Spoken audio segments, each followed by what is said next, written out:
Knee replacement surgery में क्या होता है, आइए हम इस मॉडल के थ्रू समझते हैं कि नी रिप्लेसमेंट सर्जरी में क्या होता है।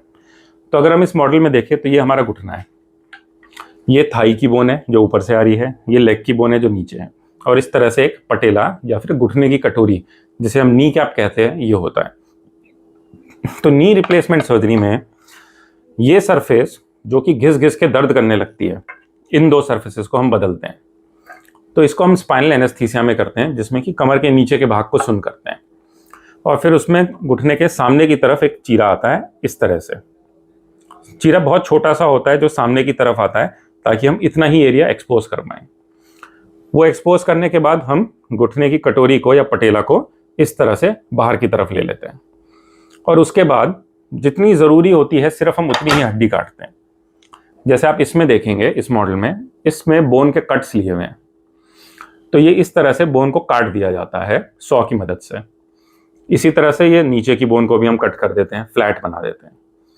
अब जब हम इनको इस तरह से फ्लैट बना देते हैं और इसको ये सारा जितना खराब एरिया जो कि घिसने से दर्द कर रहा होता है उनको हटा देते हैं, उसके बाद इनमें कंपोनेंट लगते हैं।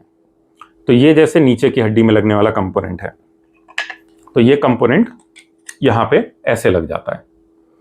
इसी तरह एक कंपोनेंट इस हड्डी में भी लगता है, ऊपर की हड्डी में, और फिर उसके बीच में इस तरह का एक मेडिकल ग्रेड प्लास्टिक जिसे हम कहते हैं वो लगाते हैं। तो ये इम्प्लांट जो होता है ये नॉर्मली कोबाल्ट क्रोम का होता है, और ये बीच में मेडिकल ग्रेड प्लास्टिक होता है।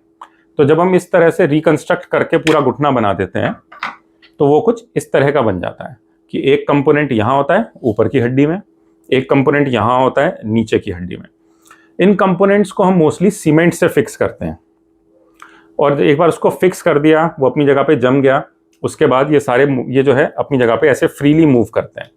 तो जब ये ऐसे फ्रीली मूव करते हैं तो जो हड्डी पहले हड्डी पे घिस रही होती है उनका मूवमेंट या उनका कांटेक्ट आना ही बंद हो जाता है।